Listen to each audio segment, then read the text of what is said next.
Good afternoon, DEF CON. Check, check. All right. Good afternoon, DEF CON. How's everybody doing? It's okay. My morning was rough too. Coming up next, we have Keanu. He is going to talk about abusing Microsoft's login. But before he can do that, I have an important announcement to make. He's a first-time speaker.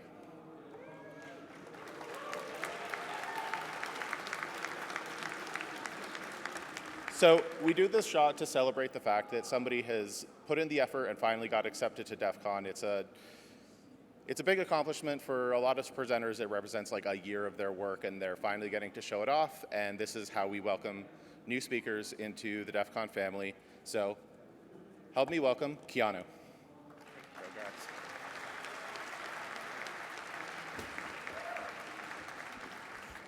All right, welcome everyone to turning Microsoft login page into our phishing infrastructure. And most importantly, welcome to our special guests from Microsoft, right? Welcome people from Microsoft, because you guys really have to be my biggest fans. See, when my talk title and description got published by DEF CON, I fairly quickly received an email from Microsoft's Security Response Center asking me for a preview of my slides. However, the thing is, before I actually published this presentation to DEF CON, I already made the decision that I would not be sharing anything with Microsoft. And you'll be thinking, okay, but what about responsible disclosure then? And I agree, actually, but the thing is, if I would have reported this to Microsoft without this talk being a thing, I know for certain that they would just have returned their provide me their classic response saying there's not a vulnerability, it does not meet the bar to meet to do immediate servicing, right? So to save some time for the both of us, I responded to them and said, look, everything I will be sharing in my talk will not meet any bar for immediate servicing, so let's save some time for both of us, and you don't need to worry about it. But they weren't really happy with that. They still encouraged me to submit my findings to the MSRC for review, even if they don't meet servicing requirements and bounty eligibility, right? And when that didn't work, they were very persistent. They sent me an invitation for a conversation with some free food and drinks, hoping that maybe that would get me to share my talk. But once again, I said, okay, thank you for the invitation. I have something else to do. So, and I thought that would have been the end of that, but they were actually really, really persistent. They upped their level a little bit, and they invited me to the MSRC party at the Skyfall Panoramic Bar, which has this amazing view over Las Vegas with some great food, some swag as well. So yeah, this was a little bit too nice to turn down, so I went there, freeloading a little bit, without sharing them any of my talk. So I am very happy that I will now be able to share my slides with Microsoft and with the rest of DEF CON also watching. But I suppose you guys will do nothing malicious with that, right? So before we start, let's do a quick introduction about myself. I am Keanu, also known as Redbyte online. I lead a small offensive security team at a Belgian company called Spotted. I'm also the author of GrabSpy, an offensive security toolkit used for initial access and post-compromise enumeration of Entra ID and Microsoft 365 applications. And I'm also the instructor for several Azure Red Teaming trainings at Alto Security. But enough about me, let's actually get into the fun stuff, because I have a lot of new techniques I want to share with you guys. Right. I'll go over a quick introduction. I'll keep this very brief because I want to use the majority of my time to actually go over the new techniques I want to share with you guys. So if you have done any type of assessment requiring you to send out realistic phishing emails without any whitelisting in place, you will probably relate to some of these challenges that you could encounter, right? You have email security solutions that could block your suspicious links in there. There's user awareness where they focus quite a lot on hovering over the link and seeing if the domain name is legitimate, right? Nothing we can't really get past to with a good pretext, of course, but still something we need to take into consideration. It takes quite a lot of time to get a benign domain categorization, of course, and constantly recycling your domains when they are burned can be a little bit tedious, right? So what alternatives do we actually have for that? Right, so we have, if we don't want to use a malicious domain name, we can, for example, use consent grant attacks, where we will be using the legitimate Microsoft domain and be phishing a user for consent to their permissions over their emails, their files, whatever we want, without phishing their password, right? However, most of the interesting permissions require admin approval, especially in hardened tenants. You would see that admin approval would be required for everything. There's also verified publisher restrictions, which is not that big deal to get around to, but still it's there. Device code phishing is still very useful. We still use this very effectively quite a lot during our assessments, but it could be blocked in hardened tenants as well. Right. With conditional access policies. And then adversary in the middle is obviously very useful to make your website look very convincing. You're basically interacting with the real website, but on a malicious domain name, so that's also a drawback on that. You're basically in the same situation as previously. If your domain gets burned, you will need to rotate that and so forth. Right? So I was interested in this instead. Can we use the trusted login.microsoftonline.com, so the login domain used for all kinds of authentication purposes by Microsoft? Can we use this domain for phishing purposes? And I was looking into this, and I found that this was actually a little bit too easy, so I quickly changed that into in how many ways can we abuse this Microsoft login page for phishing purposes. Right? And I will show you a couple of them, starting with some basic examples where you will still have some ways to actually see that something fishy is going on if you are a little bit tech savvy. At the end, we will be showing some very advanced techniques that completely destroy the login page. We will be extracting clear text credentials and bypassing multi-factor authentication, all while staying on this legitimate login domain. Right. So without losing too much time, let's get into that. Before we do that, let me give you some honorable mentions of things that I also found, but I didn't really have too much time to talk about that. In general, these are some open redirects. I will share a couple of them. These are still working, as all of the other things that are still working. Right?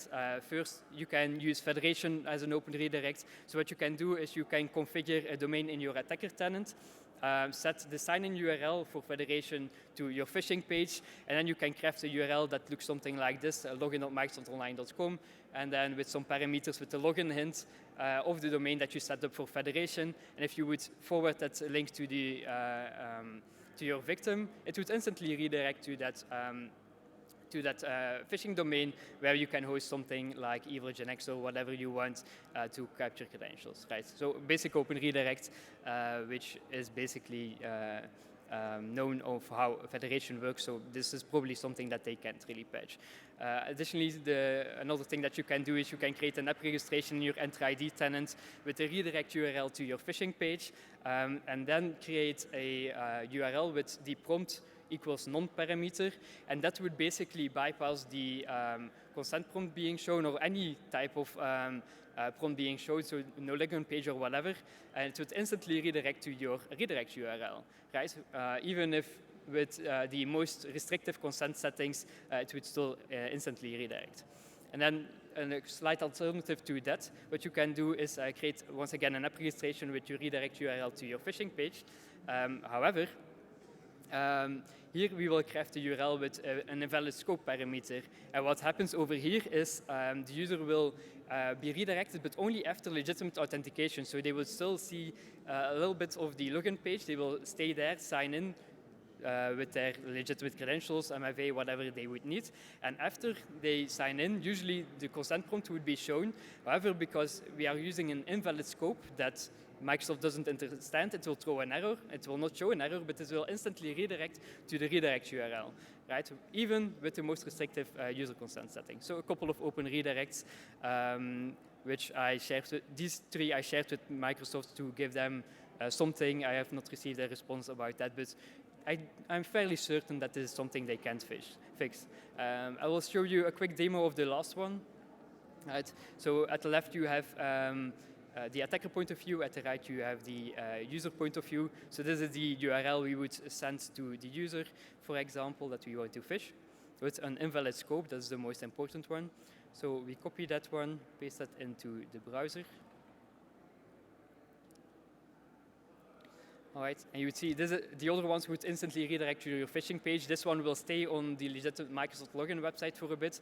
It would ask you to enter your password, whatever, do multi-factor authentication if that is required.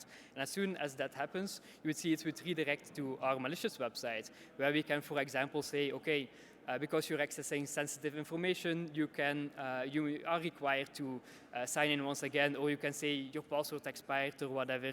But something like this would be very useful for certain pretext, right? All right, and at the left you can see we have EvilGNX running, which is capturing the credentials bypassing multi-factor authentication and extracting the session cookies of the user. Right, so this is how that would look like.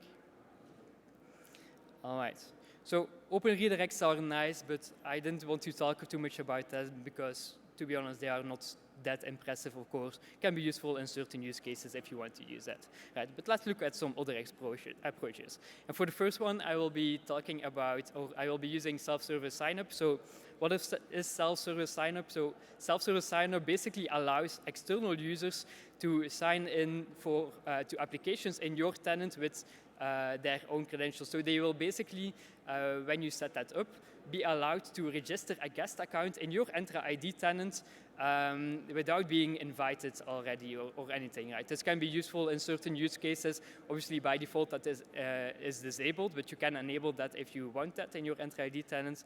And the interesting thing about this is that you can collect custom attributes during the sign-up flow, right? And you can collect certain types of default attributes, such as the job title, display name, anything you want.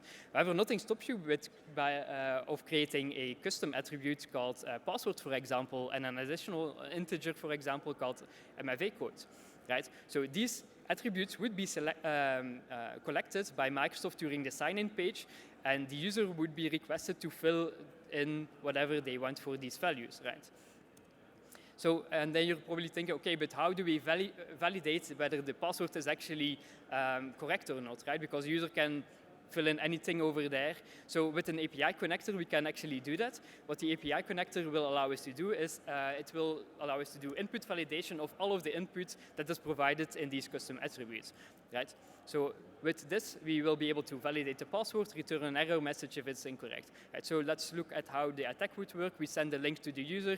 They would click on that. They would go to the login.microsoftonline.com domain, obviously, as all of the examples that I will be showing. And after that, they will need to sign in with their account of their home tenant, right? They will need to accept the tenant invite, and after that, they will be asked to fill in the attributes that we want, so the password and whatever, right? They will fill that in on Entra ID, which will forward that to our API connector. The user does not directly interact with our domain, right? So everything goes through Entra ID. So the attributes are collected, they are forwarded in clear text to us, right? And at that point in time, we can actually validate that against Entra ID if it's correct or not. If it's incorrect, we can tell the user that they need to use a different password. Otherwise, we have the credentials of the user and we compromise their account, right? We basically continue this until they provide valid credentials. Right, so this is what the URL would actually look like. So login.microsoftonline.com, client ID of the application that we set up in our attacker tenant for self-service signup, and then a login hint of this is our victim user, right? So an email address of the victim user that would allow it to be pre-populated on the sign-in page, so an additional step that the user does not need to do themselves. And we use prompt create to force the registration page to show up. Otherwise, they would need to click on something. So the more things we can automate for the user, the better, right? So prompt create plus the login hint will force the sign-in page with the pre-filled email address to be showing up. The user signs in with their credentials, accept the tenant invite. This is not a consent prompt, so even if the most restrictive consent settings are configured, it would not really help there. And at that point in time, the custom attribute collection page would be shown where we capture the credentials and validate that with our API connector, right? So let's look at that with a demo. So you know how it looks like. At the left, you have the attacker point of view. At the right, we have the victim user point of view. So we paste that URL that I shared previously. This is what they would end up on. So they sign in with their valid credentials. They accept the tenant invite. And then this is what the attribute collection flow would be looking like. But the interesting thing is this is all on the legitimate login.microsoft online domain, right? So it has some trustworthiness to it. You can see over here if we enter a incorrect password, we can return custom error messages saying that the password is incorrect because we can validate that. So provide a correct password with invalid MFA code, we can return a different error message.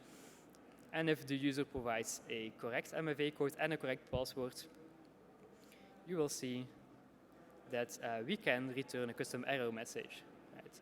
So we can also redirect to users anywhere we want at this point in time if we wanted to. But we have everything we need right now. We have access tokens, refresh tokens, session cookies. The complete account of the user is now compromised. All right. If you find that impressive already, wait for the next ones. So I have some backup slides. So the next one I will be looking at abusing custom company branding, right? So custom company branding, this basically allows us to customize the look and feel of the Microsoft Entra ID sign-in page, right? So what could go wrong? Quite a lot, we'll see. This is from the documentation from Microsoft, all of the things that, or a couple of the things that we would be able to customize. This is used quite a lot by organizations, mostly to load a custom background for their sign-in page, for their organization. However, I've noticed that you can actually customize quite a lot more than what their documentation describes. Right? And one of the interesting things that you can do with custom company branding is inserting a custom CSS file, right? You cannot customize, luckily, any HTML or JavaScript, right? That would be really bad. However, you can customize a little bit what the page of what it would look like with CSS, right? However, not all CSS is obviously allowed because the nasty CSS is filtered out. I was looking into, okay, how does it define what is allowed and what isn't? And basically what happens is, when I was looking into that, it will always, if you load the login page, it will always return the completely unfiltered CSS file to the browser, and then it will filter the CSS with client-side JavaScript. That basically means that we can actually see in the source code everything that it is filtering for, right? So for future reference, if you wanted to know, these are all the properties, CSS add rules, functions, whatever that you are allowed to or not allowed to utilize. So this was very useful to look into what we could do. So I was playing with this, looking with this, okay, what can I do with that? I found that you could target the sign-in buttons, for example. So what did we do? I first hide the sign-in buttons, and they are gone right now. So you're thinking, okay, what can we do with that? Well, if we look at some of the other options in the custom company branding, we are basically also allowed to customize the self-service password reset, right? And what this would allow us to do is we can basically show a custom link that would be redirecting to our whatever domain that we want with any value that we want. So we can do something like this. The next button that we previously just hit, we can replace that with something like that. Obviously, right now, no one would click on that. No one would be too stupid to click on that. However, if we customize that a little bit more with a little bit CSS, right, we can make that link look something like that, right? So now it looks quite a little like this next button, right? And even if you hover over it, it has some animation that it changes the background a little bit. But you say, okay, now it looks great, but it's at the wrong location, right? And you're correct, but we can move that a little bit with some relative positioning, and now it's exactly to the pixel correct where the real next button would be, right? So we can do this for the next button on the account fill-in page or on the next page to collect the password as well. We can basically hijack these buttons, right? So how would we abuse this, or what URL would we be using for that? Once again, login.microsoftonline.com, and we will just add our tenant ID in there, and that is basically enough to load our custom CSS from our tenant, right? And these tenant IDs, these are GUIDs, so users would never actually know whether that's someone else's tenant. Maybe if you're really tech savvy, but no one is going to be looking at that, right? And then what else do we have? Prompt login. This is basically to force the Microsoft to show the sign-on page, even if you're already signed in with some cookies in your browser. Right? So prompt login forces to show the sign-in page. User enters their email address on the domain, clicks on the next button, and then they are redirected to a malicious domain where we can capture their credentials, for example, with adversary in the middle, right?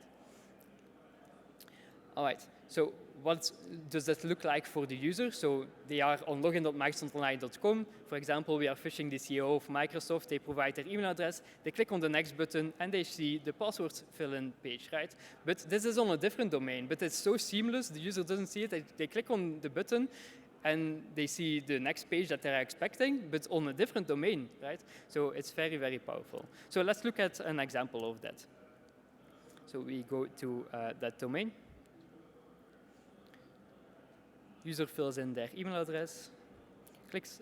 You can see if you hover over the button, there is this nice animation. We click on that. At the left, you can see either GNX loading already, loading the login page. We will pre-fill the email address of the user. We can load custom tenant branding of the user, whatever we want. User enters their password.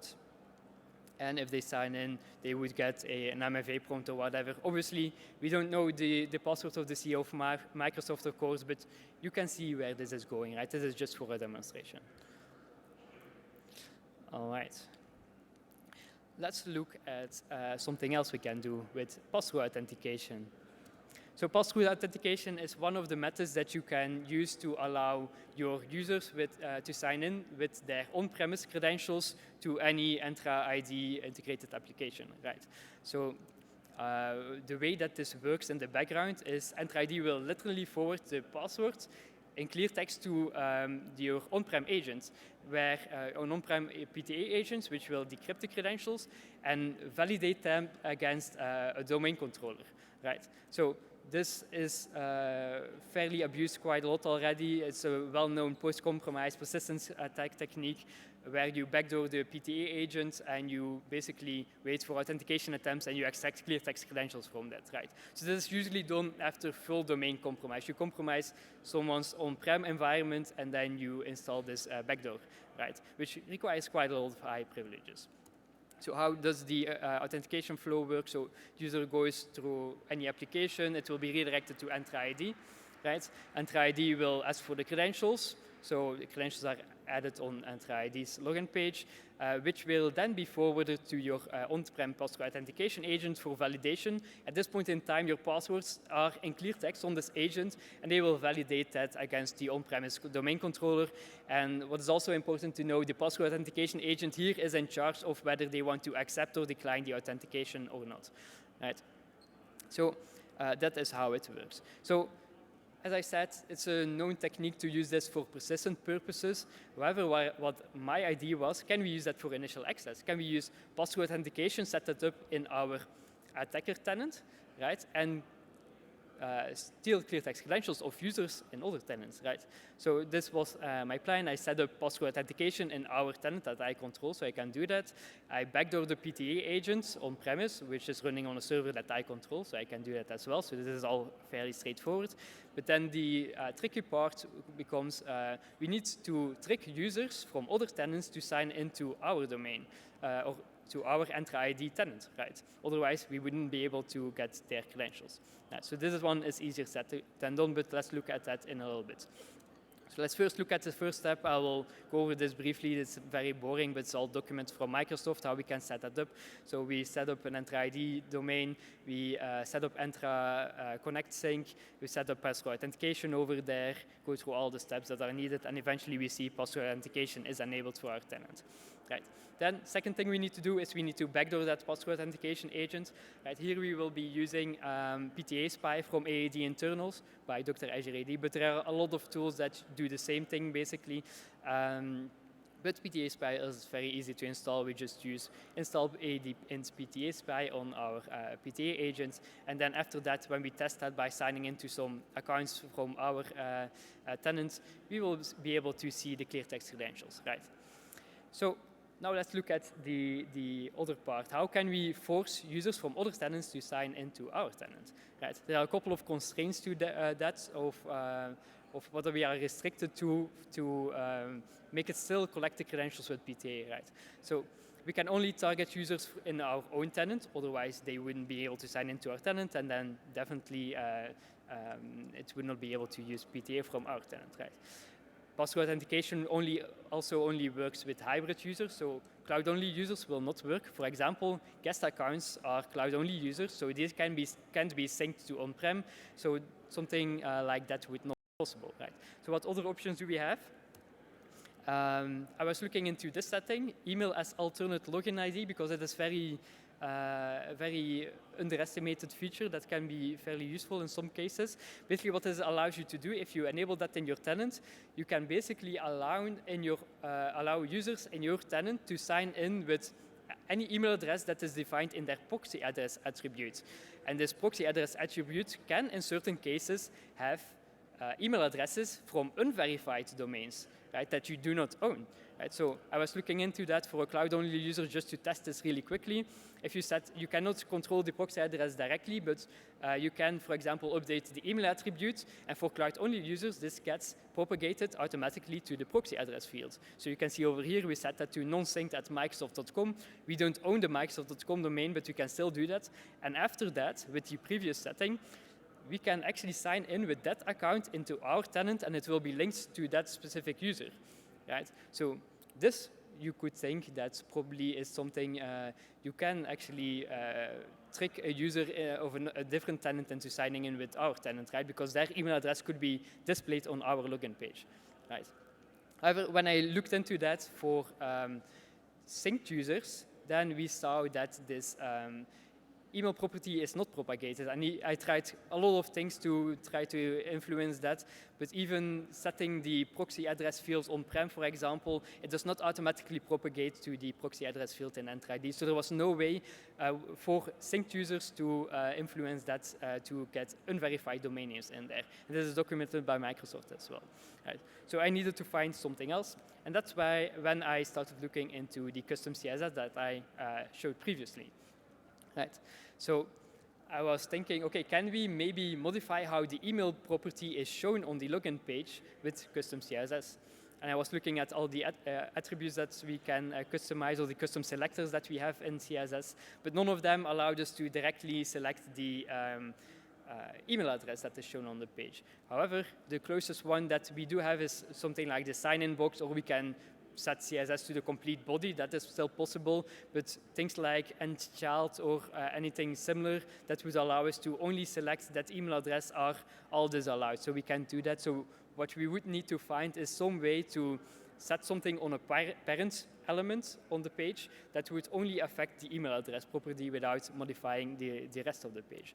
So I was looking in the other things that are allowed, and then I saw font face. And font face allows you to basically select or define a custom font that would be used for your page. And we can apply that to the complete body or to the sign-in container, doesn't really matter. And then I was actually defining looking into, okay, how can I create a custom font?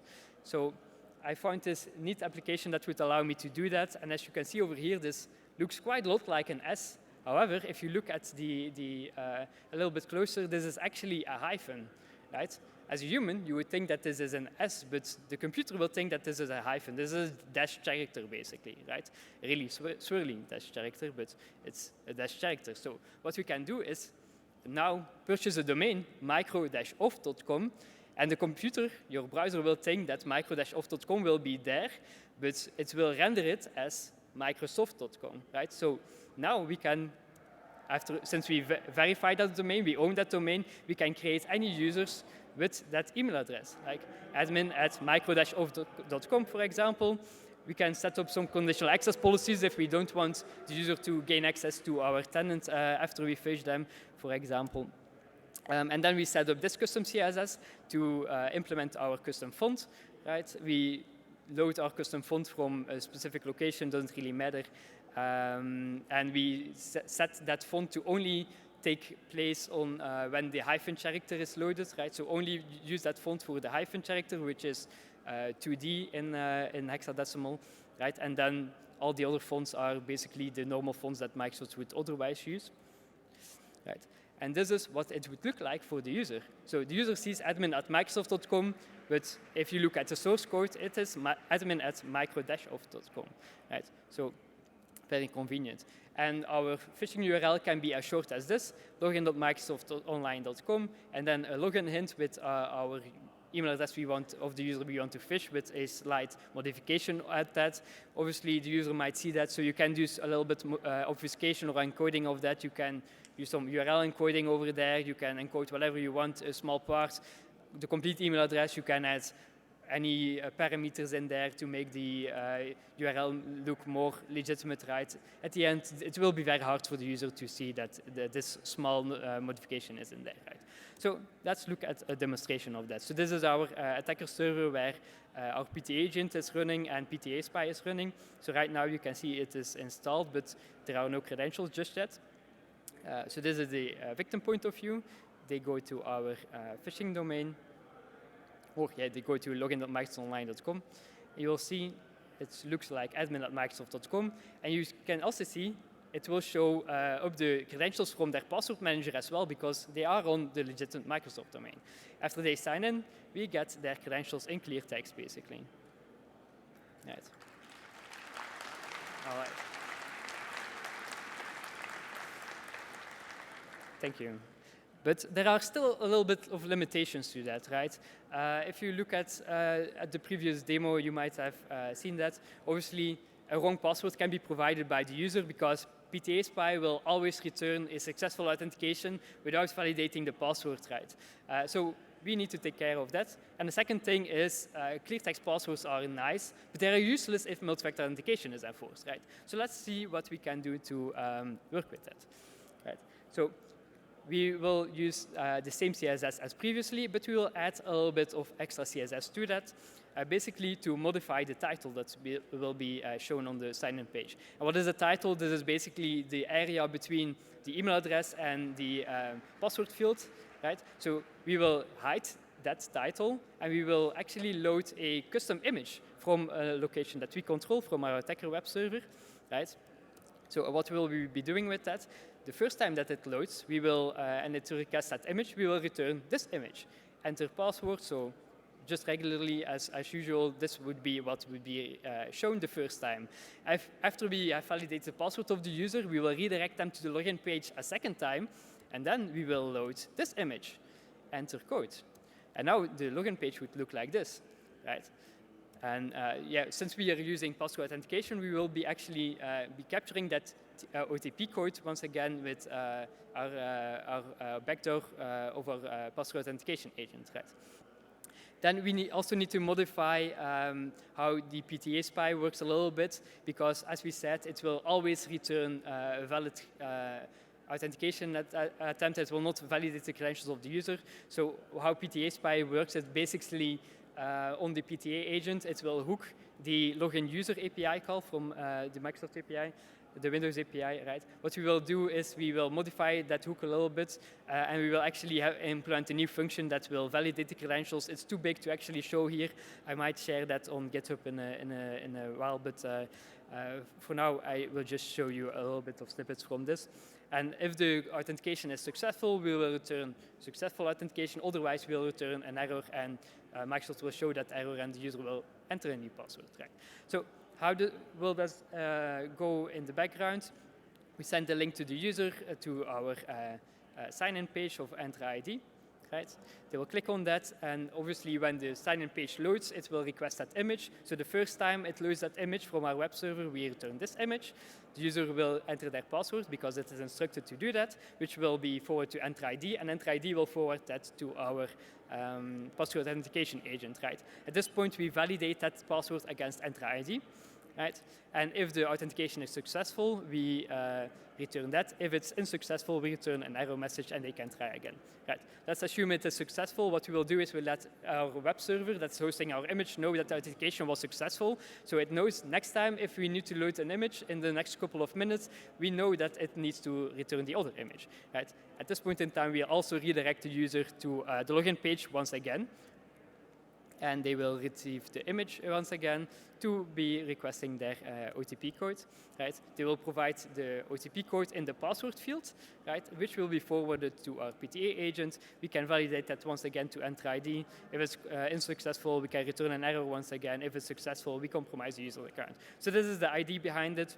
What would our sign-in URL look like? It's a little bit bigger, as you can see over here. So once again, login.microsoftonline.com, and a client ID of our application that we have set up with a custom redirect URL.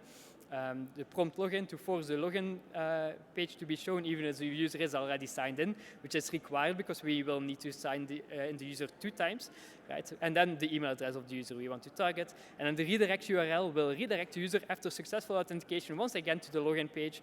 And you can see it's a little bit nested over there. But then the 3rd time or the 2nd time they successfully sign in, they will be redirected to wherever you want to go, Google in this specific case. One small note for the demo is that usually we would rewrite something like micro-off.com authentication attempts. For that, we would rewrite that to microsoft.com and validate if the credentials are valid for that account, right? Obviously, since I don't have access to a @microsoft.com domain, and I asked them, but they said no. I even told them, you can see my slides if you give me the account for the demo, and they said no. So, so because we do not have access to that @microsoft.com domain, what I will be doing is I will show you the demo where we capture the credentials for the user for @microsoft.com, but instead of validating the credentials against a Microsoft account, we will validate them against an account that I have control over, that I know the password of, so I can phish myself, basically.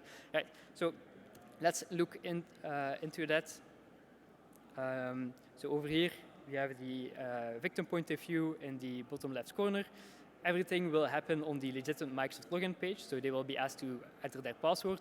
If they enter an invalid password, they will receive an error message just to show that we are actually checking for that. We still have the password, of course, but we know that it's invalid. Right? If the user provides the correct password, for example, the one that's saved in their password manager, then it will seamlessly load the enter code image. Right? And if they provide the correct MFA code over there, we can redirect them wherever we want, and we basically compromise the user once again. We have their access tokens, session cookies, anything we need.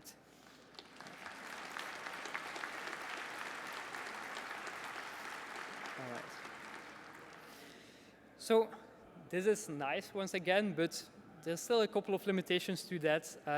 First, we are capturing a MFA code in a password field, which is a little bit suspicious because usually the OTP code is in clear text, right?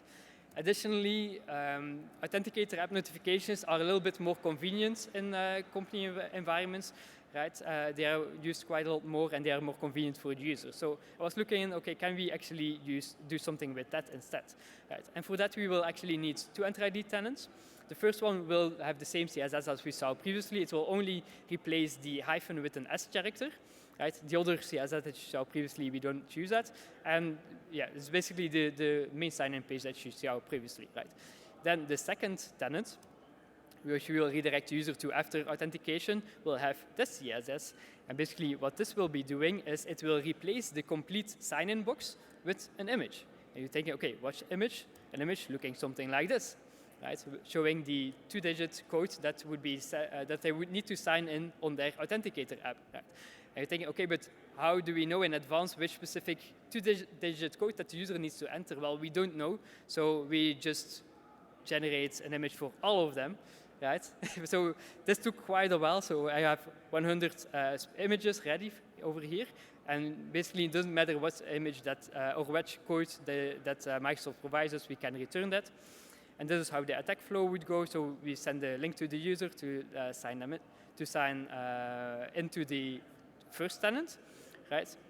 Which will, there's not much modifications on that one, just replacing the hyphen with an S character in this specific case. So the user would provide their credentials, which we will capture on our PTA server. We can validate them.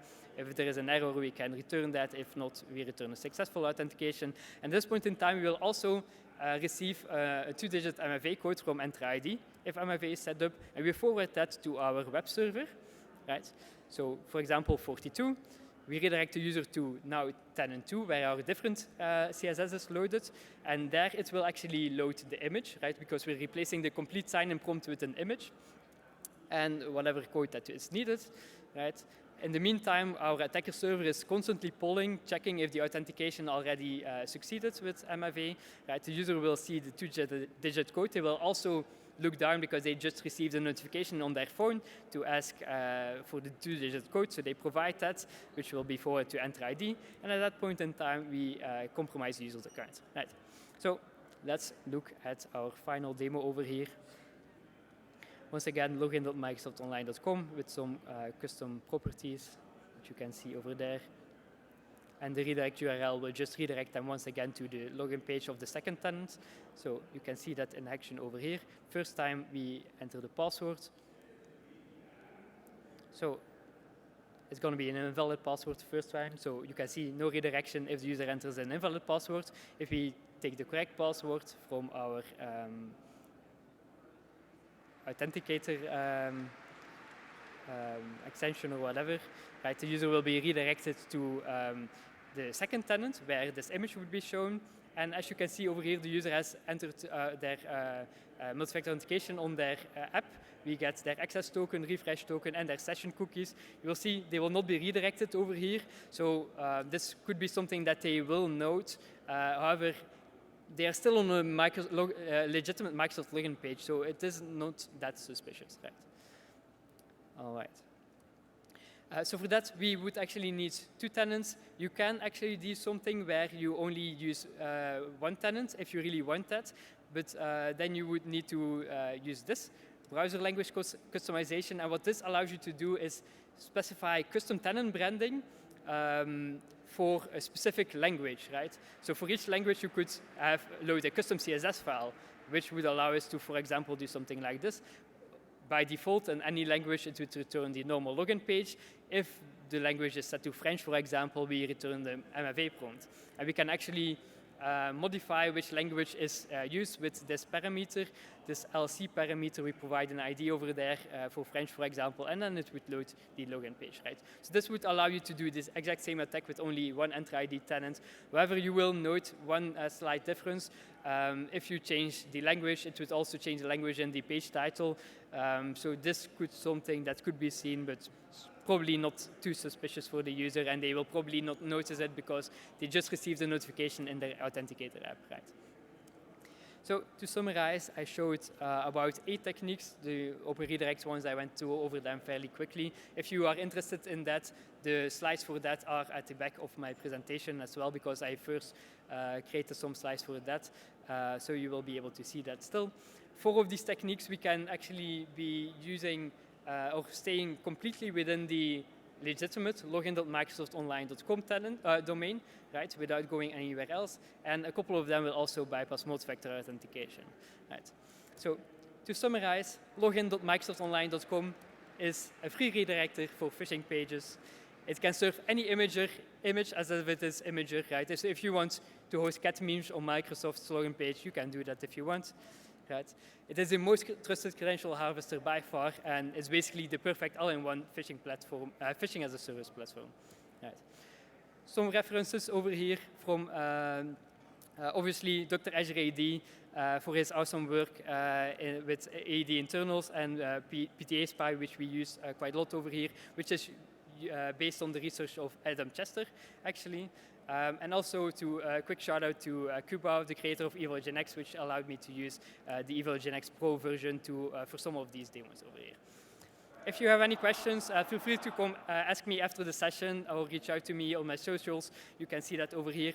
And I just want to end over here with a picture that I took at the Microsoft party 2 days ago, which basically summarizes this entire talk. I'm not sure if you can see it, but they had like this small sign over there saying game over, and they allowed me to take some pictures over there. So yeah, thank you so much.